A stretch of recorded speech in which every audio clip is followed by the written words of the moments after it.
Hi, this is Haileigh over here at Awesome Ford. I'm going to show you how to plan your vacation on your EV vehicle. Whenever you want to go on a family trip or just any vacation and take off and go anywhere, you can go ahead and take your EV vehicle. Right now we're in the Mach-E and I'm going to go ahead and show you how to plan a trip. So you're going to press navigation and you're going to press where to. So let's say we're going to Duluth. Right here.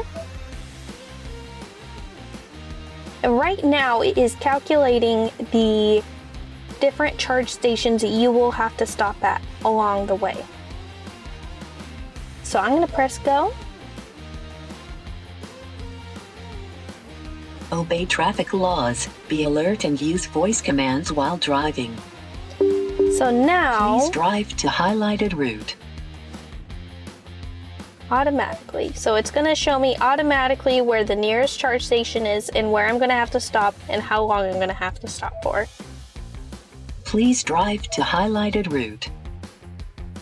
So this is the track all the way to Duluth.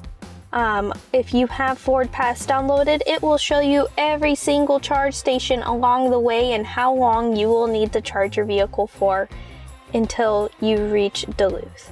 If you also want to change a charge station, you will need Ford Pass downloaded on your vehicle in order to change a charge station to a different location as well. Thank you so much for watching. If you have any questions, don't be afraid to leave a comment. If you liked it, don't be afraid to like and subscribe. Thank you and have a wonderful day.